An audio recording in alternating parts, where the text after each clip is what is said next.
곁에 계신 성도님들 볼 때 정말 주님을 뵙는 것 같습니까? 예. 하나님의 형상대로 만들어졌잖아요. 그러니까 원수 같은 사람이 오늘 혹 내 옆에 그럴 뿐 없지만 앉았더라도 그분조차도 주님의 형상대로 만든 존귀한 자입니다. 예. 늘 우리가 그런 마음으로 서로를 대했으면 좋겠습니다. 오늘은 엠마오로 가던 두 사람의 이야기입니다. 본문에 보면 안식 후 첫날, 즉 예수님께서 부활하시던 날에 이 두 사람은 예루살렘에서 약 25리 11km 정도 떨어져 있는 엠마오라는 마을로 가고 있었습니다. 우리는 본문에서 엠마오로 가던 이 두 사람에 대해서 적어도 4가지 정도의 정보를 얻게 됩니다. 첫째, 엠마오로 가던 두 사람은 예수님의 제자였습니다. 예수님의 제자. 22절에 새벽 미명에 무덤에 갔던 여인을 두고 우리 중에 어떤 여자들이 우리를 놀라게 했다라고 표현했던 것과 24절에 그 여인들의 말을 듣고 무덤으로 달려갔던 그 제자들을 두고 또 우리와 함께 한 자 중에 두어 사람이 무덤에 가보았으나 예수님은 보지 못했다라는 이 표현을 참고할 때에 이 두 제자는 우리 중에 우리 가운데라고 표현하고 있는 것을 볼 때 12사도와 아주 친밀한 관계 속에 있던 제자였다라는 사실을 알 수 있습니다. 적어도 같은 공간에서 같이 대화하고 같이 식사하고 어쩌노 하고 같이 걱정하고 그 정도 관계를 맺던 사이였다라는 거죠. 둘째로 엠마오로 가던 두 사람 중 한 명의 이름은 글로바였습니다. 글로바, 클레오파스, 헬라 클레오파스인데요. 그 글로바라고 번역을 했는데 그 이름의 뜻은 유명한 아버지이란 뜻입니다. 이 사람이 누구인지에 대한 의견은 신학적으로 분분합니다. 그러나 대체적으로 통일되는 해석은 요한복음 19장 25절에 보면 예수님의 그 십자가 지실 때 그 곁에 있었던 여러 여인들 중에 한 명을 글로바의 아내 마리아라고 소개하고 있는데요. 바로 거기에 언급된 글로바와 오늘 이 엠마오로 가던 두 사람 중에 한 명 글로바가 동일 인물이었을 것이다 라고 대체적으로 그렇게 이해를 합니다. 그렇다면 두 사람이 엠마오로 가고 있었는데 왜 글로바의 이름만 성경은 기록하고 있을까요? 몇 가지 추론할 수 있는 것은 글로바가 누구였든지 간에 누가복음의 저자인 이 누가가 글로바라는 이 이름을 기록하고 있다라는 것은 명백하게 거론하고 있다라는 것으로 보아서 이 누가복음을 받아서 읽게 될 그 독자들에게 글로바라는 이름은 아주 낯선 이름이 아니었다, 친숙한 이미 알려진 이름이었을 것이다 라는 사실을 알 수 있습니다. 그런 의미에서 글로바는요 초대교회에서 지도적 위치에 있었던 사람이었을 것이다 라고 이해를 합니다. 그리고 만일 글로바가 예루살렘에 유월절 행사를 보냈잖아요. 유월절 행사에 참여하기 위해서 올라왔던 순례객이었다면 분명 글로바도 가족 단위로 이동했을 확률이 높습니다. 그렇기 때문에 그 함께 동행하던 두 제자였는데 이름이 소개되지 않은 나머지 한 사람은 글로바의 아내였거나 글로바의 아들이었을 것이다 라고 일반적으로 신학적으로 이해를 합니다. 그러나 당시의 관례상 이 남편과 아내는 하나다라는, 오늘날도 그렇잖아요. 한 몸 개념이듯이 하나라는 이 기본 구조로 이해되면서 보통 남편과 아내의 이름을 같이 기록하기보다는 남편 위주로 기록하는 관행이 있었고요. 만약 아들이었다면 아버지와 아들은 각각의 이름을 기록하는 관행이 있었던 것을 전제할 때, 글로바 옆에 동행하던 그 제자는 아들이라기보다는 글로바의 아내 마리아였을 것이다 라고 신학자들은 이해를 하고 있습니다. 그러니까 엠마오로 가던 두 제자는 남자 두 사람이 가고 있는 게 아니라 글로바와 그의 아내 부부가 엠마오로 내려가고 있었던 것으로 일반적으로 해석을 합니다.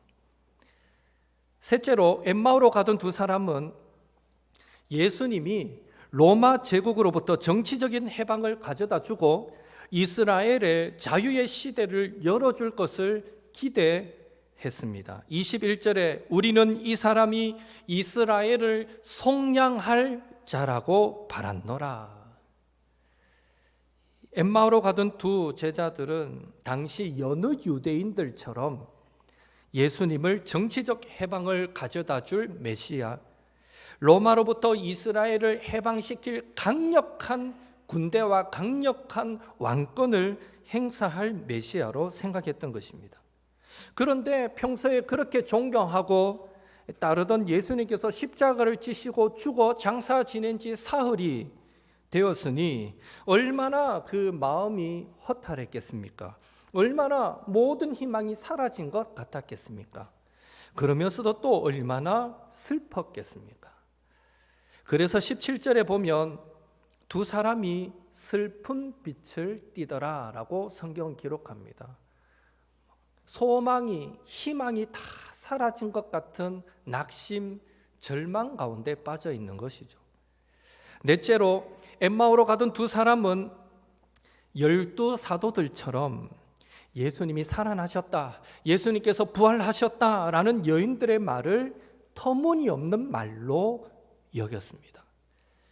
22절, 23절에 의하면 두 사람은 무덤에 갔던 여인들로부터 예수님의 시체를 보지 못했고, 그리고 천사들의 나타남을 보았다라는 말을 듣고는 자신들의 생각을 뒤집는 그런 발언에 크게 놀랐다라고 성경은 기록합니다. 그런데요, 그 말을 듣고도 다른 제자들은 정말 이러고 막 무덤으로 쫓아가는데 이 두 제자는 무덤으로 따라 나서지 않았다라는 것과, 또 이후 예수님께서 그들을 25절에 미련하고 선지자들이 말한 것을 마음에 더디 믿는 자여 하고 책망하신 것을 참고할 때 이 두 사람은요, 무덤이 비었고 천사를 보았다라는 여인들의 말을 그저 황당한 말로 받고 조금 혼란스럽게 여겼을 뿐 전혀 예수님의 부활을 믿지 않던 사람들이었다라는 사실도 우리는 알 수 있습니다. 요약하면 엠마오로 가던 글로바와 그의 아내 마리아는 안식 후 첫날 새벽에 무덤에 갔던 여인들로부터 예수님의 부활 소식을 들었지만, 그 소식도 직접 들었지만 그저 놀랐을 뿐 믿지 않았고, 믿지 못했기 때문에 지금 슬픔과 혼란에 빠져서 엠마오로 가고 있었다는 것입니다. 그런데 여러분, 엠마오로 가던 이 두 제자가 예수님의 부활을 믿지 못했고 슬픔과 혼란에 빠졌다는 것보다 더 심각한 문제가 있습니다. 그것이 무엇일까요? 그것은요, 그들이 부활을 믿지 못하고 슬픔과 혼란에 빠져 있으니까 그들의 눈이 가려져서 그들 곁에 찾아오셔서 동행하고 계시는 예수님을 보지 못했다라는 것입니다. 15절, 16절 같이 읽겠습니다. 그들이 서로 이야기하며 문의할 때에 예수께서 가까이 이르러 그들과 동행하시나 그들의 눈이 가리어져서 그인 줄 알아보지 못하거늘. 여러분, 엠마오로 가던 두 제자 곁에서 동행하시는 분이 예수님이신지 몰랐던 것은 부활하신 살아나신 그 예수님의 모습이 이전 모습과 완전히 달랐기 때문일까요? 꼭 그렇지만은 않습니다.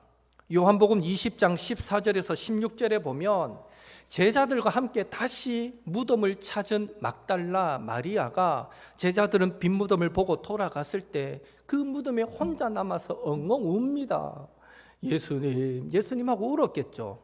그때에 천사가 나타나서 부활했다고 다시 얘기를 하고 천사와 대화하고 나서 돌아서는데, 요한복음에 보면 돌아설 때 그곳에 예수님이 서 계셨습니다. 그런데 처음 막달라 마리아는 그 서 계시는 예수님을 예수님으로 알아보지 못하고 동산지기로 여겼더라라고 기록합니다. 물론 새벽이었기 때문에 어둑어둑해서 몰라봤을 수도 있고요. 분명한 것은 처음에는 몰라봤어요. 그리고 지나치는데 예수님께서 마리아야 하고 부르십니다. 그랬을 때 이 막달라 마리아는요, 그 음성을 듣는 순간 예수님인 걸 알았어요. 그래서 반갑게 기쁘게 돌아서면서 랍오니여, 선생님이여 하고 반갑게 대답하는 것을 보게 됩니다. 그것을 통해서 알 수 있는 것은 부활하신 예수님의 모습은 이전과 비슷한 모습, 육체의 한계를 극복한 온전한 모습이었다. 전혀 알아보지 못할 만큼 완전 딴 사람의 모습은 아니었다라는 사실을 알 수 있습니다. 결국 엠마오로 가던 두 제자가 예수님을 몰라봤던 것은 그들의 믿음 없음과 또 슬픔과 혼란이 그들의 눈을 가렸기 때문이었다라는 사실을 알 수 있는 것이죠. 그런데 여러분, 엠마오로 가던 두 제자가 곁에서 동행하시는 예수님을 알아보지 못한 이 심각한 문제보다 더 놀라운 일이 무엇인지 아십니까? 부활하신 예수님께서 더디 믿고 미련하고 슬픔과 혼란에 빠져 눈이 가려져서 예수님을 알아보지 못하는, 예수님을 예수님으로 알아보지 못하는 그 두 제자들을 외면하지 않으시고 찾아오셔서 그들과 동행하셨다라는 것입니다. 마찬가지로 부활하신 예수님은 오늘도 슬픔과 혼란에 빠진 성도들, 염려와 근심과 걱정에 사로잡힌 성도들, 영적으로 미련하여 하나님의 말씀을 더디 믿고 의심하는 성도들과 함께 하심을 믿으시기 바랍니다.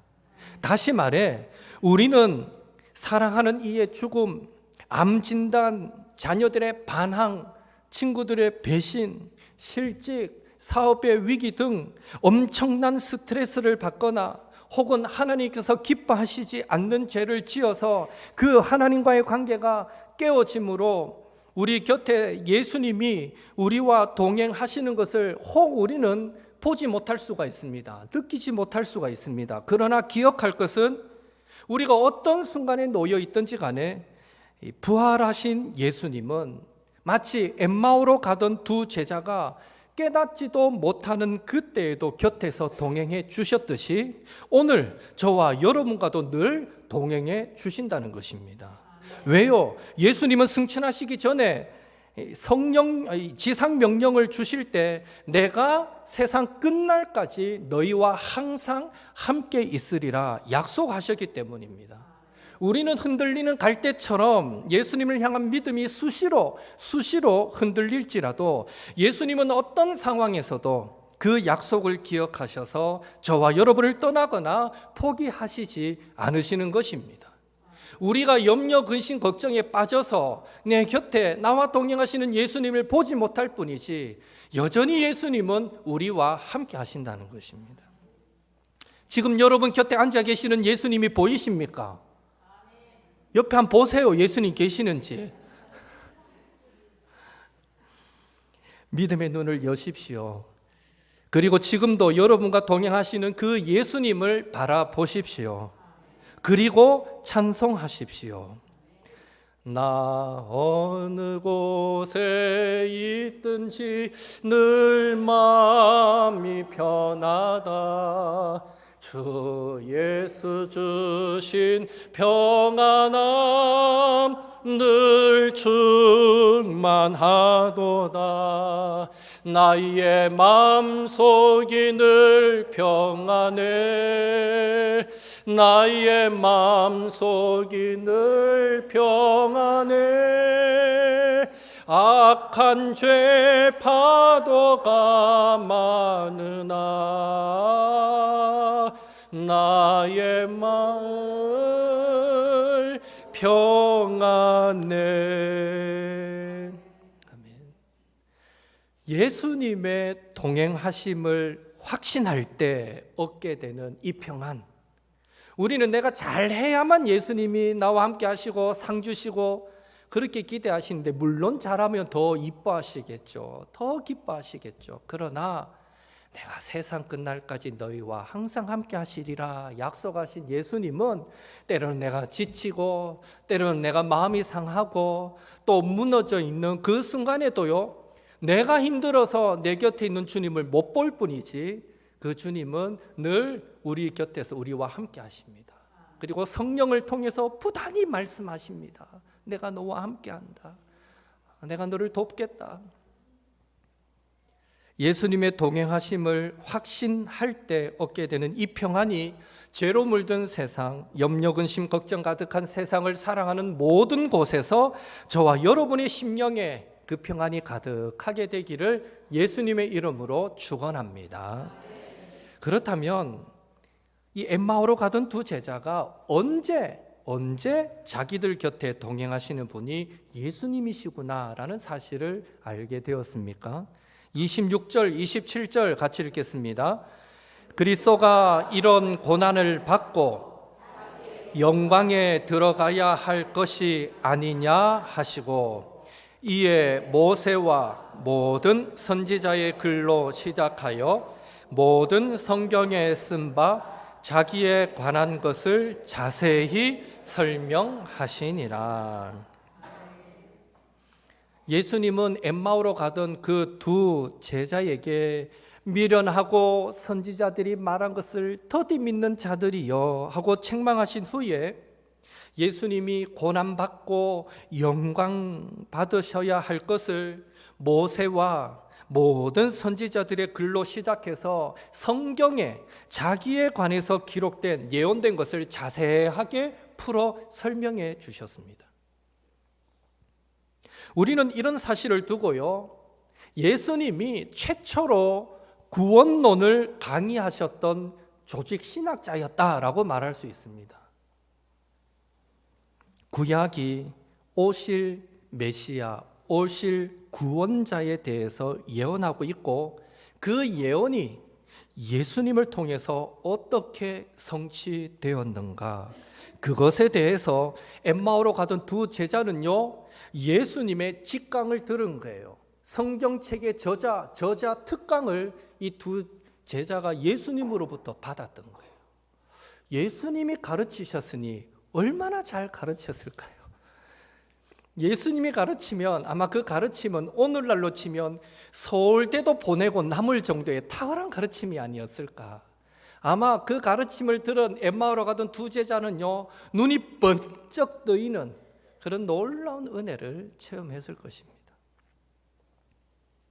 그렇다면 예수님께서 엠마오로 가던 두 제자에게 자신에 관해서 예언된 것을 풀어 설명했던 그 구체적인 내용이 무엇일까요? 그 구체적인 내용, 아쉽게도 그 예수님의 탁월한 강의 내용을 오늘 우리는 알 수는 없습니다. 정확하게는 알 수 없습니다. 그러나 이후에 35절에 보면요, 예수님의 그 가르침을 받았던 그리고 깨달음을 얻은 두 제자는요, 곧바로 예루살렘으로 돌아가서 11 제자와 또 다른 사람들이 함께 있는 그곳에 가서요, 우리가 예수님을 만났고 예수님으로부터 직접 들었다 하면서 들은 얘기를 전해줍니다. 금방 듣고 전했으니 또 얼마나 잘 전했겠어요. 토시 하나도 안 빼뜨리고 예수님이 가르쳐 주신 것을 줄줄줄 전했을 것 같아요.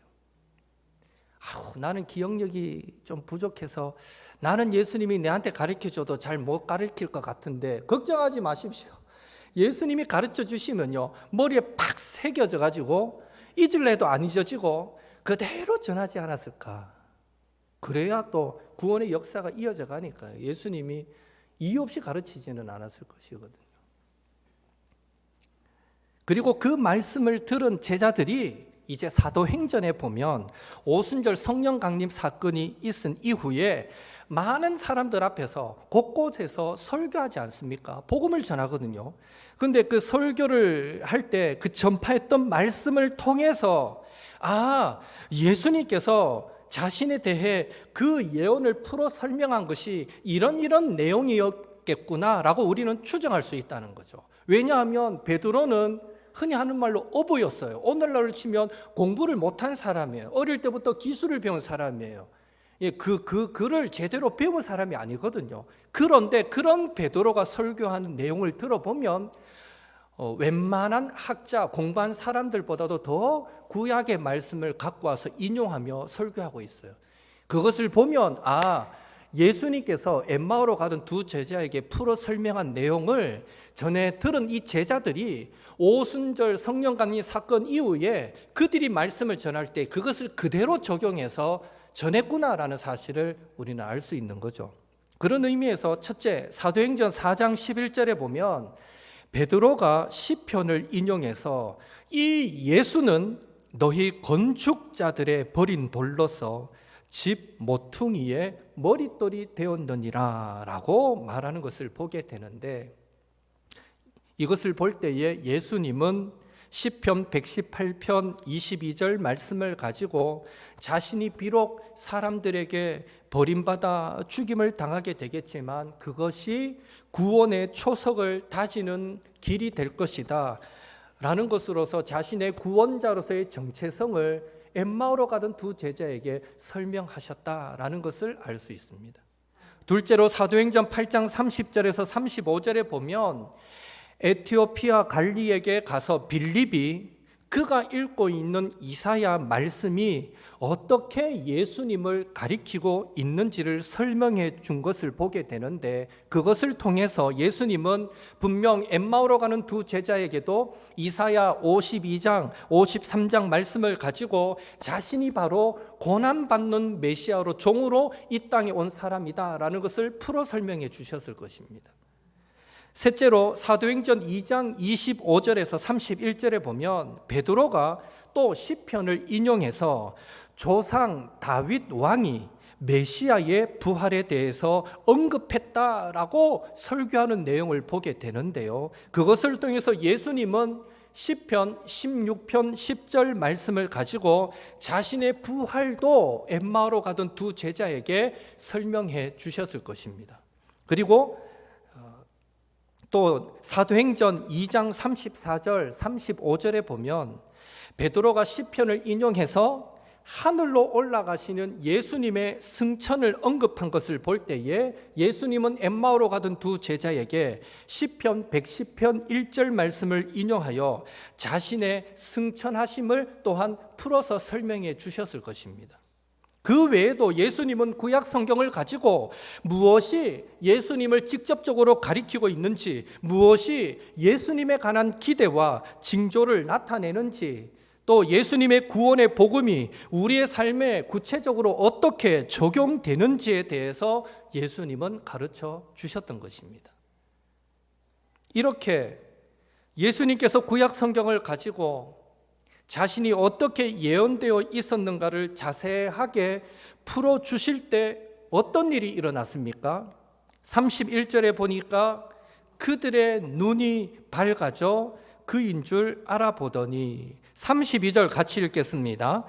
그들이 서로 말하되 길에서 우리에게 말씀하시고 우리에게 성경을 풀어주실 때에 우리 속에서 마음이 뜨겁지 아니하더냐 하고, 미련하고 더디 믿던 두 제자들의 마음이 뜨거워지고 그들의 눈이 밝아져서 지금껏 자신들과 동행하셨던 그분이 예수님이셨구나라는 사실을 깨닫게 되었는데요. 이것은 예수님께서 행하시는 어떤 특별한 기적 때문이 아니라, 그런 기적의 체험 때문이 아니라 말씀의 가르침을 통해서 엠마오로 가던 두 제자들은 예수님에 대한 모든 의심을 떨쳐버리고 온전히 예수님을 믿고 따르게 되었던 것입니다. 예수님이 엠마오로 가던 두 제자에게 기적을 보여주지 않았어요. 굳이 내 손을 봐라, 옆구리를 봐라 보여주지도 않으셨어요. 그저 구약 성경 말씀을 통해 이 말씀이 나를 예언한 것이고 이 말씀이 이렇게 이루어졌고 말씀을 가르쳐 줬을 뿐인데, 그 말씀에 의심하던 믿음은 사라지고 온전한 믿음을 얻게 되었다라는 것입니다. 이런 사실에서 우리는 두 가지를 깨닫습니다. 첫째로, 예수님께서 엠마오로 가던 두 제자에게 자신이 고난받는 종의 길을 걸어가신 메시아 구원자이셨음을 구약 성경으로 자세히 풀어주신 것처럼 신구약 성경의 모든 초점은 예수님께로 향하고 있다라는 것입니다. 그래서 우리가 구약을 읽어도 그 궁극적인 적용과 신학적 해석은 예수 그리스도, 이 말씀이 예수님과 어떻게 연결되는가, 구약의 대표적인 사건들은 다 예수님과 예수님의 구원과 예표론적으로 연결되거든요. 구약을 읽어도 우리는 그 속에서 예수님을 봐야 되고, 신약을 읽어도 예수님을 볼 수 있어야 됩니다. 둘째, 예수님께서 기적이 아니라 말씀을 풀어주실 때 두 제자가 모든 의심을 떨쳐버리고 온전한 믿음과 확신을 얻었던 것처럼 우리도 흔들림 없이 구원의 길을 걷기 위해서는 성경, 하나님의 말씀을 우리의 신앙과 생활의 유일한 법칙으로 삼아야 한다라는 것입니다. 그래서 디트리히 본헤퍼는 이렇게 말합니다. 교회에서 창조 이야기는 예수님과 함께 시작해 오로지 예수님을 목표로 향해 나아가는 방식으로 읽혀야 합니다. 예수님이 시작이시며 새로운 세상이요 온 세상의 마지막이심을 알 때에만 비로소 예수님께 나아가는 책으로서 성경을 제대로 읽을 수 있습니다. 마틴 루터도 누가복음 주석을 할 때의 부활절 관련 내용에서 이렇게 말합니다.